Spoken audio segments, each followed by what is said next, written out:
Hey, Steve Zalunardo here with Remax Treviso North Realty. Just a real quick update on the current market right now. Inventory, we're at a total of 29,679 units, so similar to what we reported last week. But we had the difference was a massive amount of sales in the last 7 days. So 949 sales in the last 7 days, which is awesome.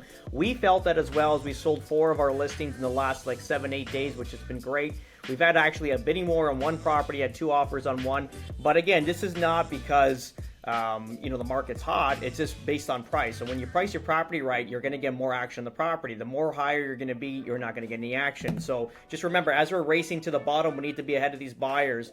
And what I'm going to do, I just don't have a time right now because we're going to be on the road very shortly. I'm going to post something later today, and we're going to show you the height of the real estate market that's never seen before in Toronto real estate. So 22, we're going to pick one house. We're going to hopefully blur out Trent will blur out the address of it.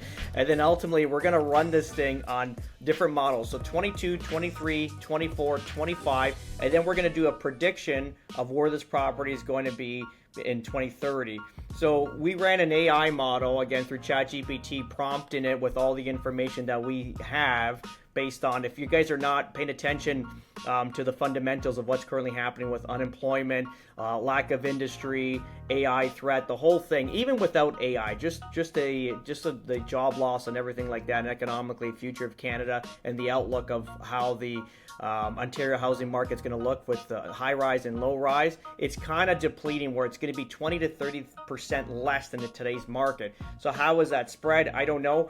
What we're going to do is let's just say we're going to do the high side of that. So 30% divided by, we're going into 26. So we'll do 4 years. So it's like 7 to 8% decline per annum. And we're going to show you what this property was worth at the height of the market, what it is currently now, and what it's going to look like in 2030. And why I want to do that is just to paint a picture for clients that are not understanding what the value of their property today. They feel like they're getting lowballed, or they're not selling at a high rate, and then also they're being manipulated by maybe other people that don't understand what's currently happening in the market. Because just remember, this is not an economical boom bust cycle. We got to forget all that. I've been talking about this since 2022. This is all, and again, it sounds conspiracy theorist and everything, but we've been very accurate, and look where we are now. We're based out of the United States, where we're getting a lot of calls that people want to move now, where in 2022 they thought they lost me through COVID. So now they kind of understand what we were seeing back in 2022, the future of Canada.